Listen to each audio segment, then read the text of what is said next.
চলুন এত রাতে বাজার কি কি এনেছে দেখি। এখানে কিন্তু গরুর মাংস আছে 2 কেজি।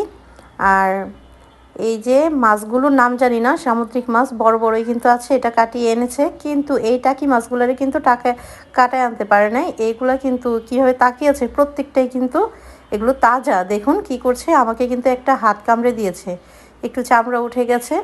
আমি কিন্তু এর আগে জানতাম না যে টাকি মাছ এভাবে কামড় দেয়। আর ব্যথাও লেগেছিল হাতে, দেখতে পাচ্ছেন কি না। আর প্রত্যেকটা মাছই তাজা ছিল। পরে কিন্তু এগুলোকে কাটতে আমার অনেক বেশি কষ্ট হয়েছে। আর এই তো অনেক রাত, তখন প্রায় রাত 1:30টার বেশি। যেহেতু দিনে ব্যস্ত থাকবো, রাতেই মাছগুলো কেটে নিলাম আর গুছিয়ে রাখবো সব কিছু, যাতে দিনের বেলায় দেরি না হয়। আর এই যে দেখুন, এগুলো যেভাবে জ্বালাইছে এভাবে এদের রোস্ট করে ফেলছি। আর এই যে লাল শাকও নিয়ে এসেছিল, দেখুন শাক কিন্তু ধুইতে প্যারা আছে, অনেক না ধুইলে কিন্তু বালি বালি লাগে। আরেক পদের শাক বসে এনেছিল পালং শাক, ওইটা আর দেখাতে মনে নেই। তো আল্লাহ হাফেজ।